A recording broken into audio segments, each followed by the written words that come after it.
मन क्या है? मन को कंट्रोल कैसे करें?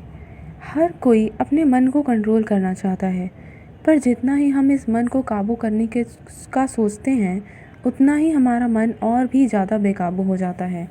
जब ये परेशानी भगवान श्री कृष्ण से पूछते हैं अर्जुन, तब भगवान ने इसका उत्तर दिया, ये सुख और दुख शरीर की इच्छा है, जो वह हमारे मन के रास्ते से पूर्ण करने की कोशिश करता है।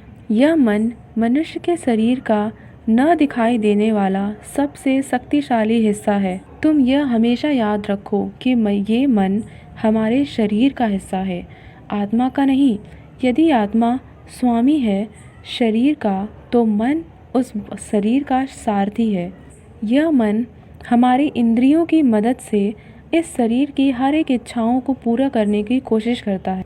कभी यौवन के अभाव में यही मन मनुष्य को इस भ्रम में डाल देता है कि वह ही सर्वशक्तिमान है और वह ही राजा है, जिसके आगे हर कोई अपना शीश झुकाएगा, हर कोई उसे प्रणाम करेगा और उसे सबसे बड़ा समझेगा। और जब कोई भी मनुष्य ऐसा नहीं करता उसके सामने, तो वह उससे ईर्ष्या करने लगता है। जिस तरह दीपक को आने वाले अंधेरा दिखाई नहीं देता, उसी तरह मनुष्य को अपनी जवानी में आने वाली बुढ़ापा और बीमारियां दिखाई नहीं देती। मनुष्य को घमंड की मदिरा पिलाने वाला केवल यह मन ही है। मन से बड़ा बहरूपी ना कोई, मन मन रचता। एक कविता सुनाती हूँ कि मन से बड़ा बहरूपी ना कोई, पल पल रचता स्वांग निराले। माया ममता से उलझा रहे वो, जो पड़ जाए इस मन के पाले। मन के बहकावे ना आ, मन तो बस राह भटका। तू इस मन का दास न बन, इस मन को अपना दास बना ले। तू इस मन का दास न बन, इस मन को अपना दास बना ले। इस मन के हाथों में मोह माया का वो जाल है, जिसे वह मनुष्य की कामनाओं पर डालता रहता है और उसे अपने बस में करता रहता है। इस मन को इस शरीर से, अपनी खुशियों से, अपने दुखों से, हर चीज़ से मोह। किसी भी प्राणी को उसका मन जीवन के इस जाल से कभी भी मुक्त नहीं होने देता। वह उसे सोचने का भी समय नहीं देता कि वह अपने अंदर झांक कर उस आत्मा को पहचान सके और उसके अंदर बैठे उस परमात्मा से मिल सके।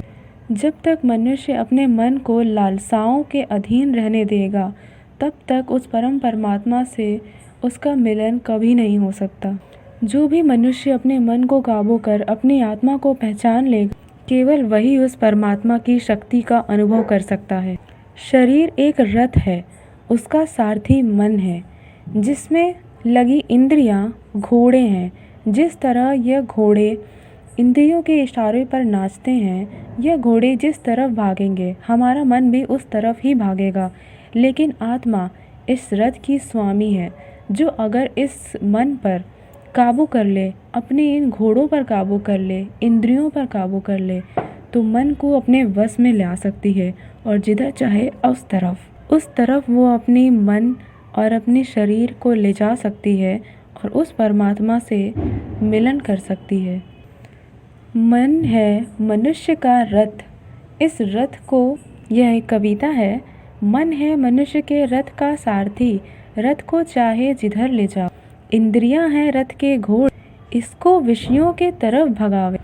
आत्मा और शरीर के मध्य ये मन अपना खेल दिखावे। मन को जो अपने बस में कर ले, वो योगी ही सिर्फ इस रथ में मोक्ष को जावे। मन को जो अपने बस में कर ले, वो योगी ही इस रथ से केवल मोक्ष को जावे। इसलिए हमें अपने इस मन का स्वामी बनना है। इस मन को अपना स्वामी बनने कभी नहीं देना है। पर इस मन को बस में करना इतना भी आसान नहीं। तो इस मन को किस तरह से अपने बस में किया जाए? तब भगवान कहते हैं कि इस मन को केवल दो ही तरीके से अपने बस में किया जा सकता है। पहला, या तो अभ्यास से, और दूसरा वैराग्य से। अभ्यास से इस तरीके से मन को बस में किया जा सकता है कि अपने मन को किसी काम पर लगा दो, वो भागेगा, वो उसे फिर से पकड़ कर ले आओ। वो जितनी बार भागे उसे उतनी बार पकड़ कर ले आओ। जिस तरह घोड़े को काबू करने में इतना भी आसान नहीं होता, काफ़ी मेहनत लगती है, लेकिन जिस पल उस घोड़े पर बैठा घुड़सवार उसे अपने काबू में कर लेता है, वह घोड़ा फिर उसी की चाल चलता है और वो जिधर चाहे उस घोड़े को फिर ले जा सकता है। इसी तरह कठिन अभ्यास से भी मन को काबू में किया जा सकता है, लेकिन एक बार जब मन काबू हो जाए उसके बाद वो किसी भी तरफ अपने रास्ते से ना भागे। इसलिए वैराग्य भी एक बहुत बड़ा चरण होता है जिससे कि हर मनुष्य को अपने मन में काबू करना चाहिए, जिससे कि उसके आने वाली इंद्रियां आगे फिर किसी भी तरीके से मोह के कब्जे में ना आ सकें। इसलिए वैराग्य भी अभ्यास के जितना ही ज़रूरी है।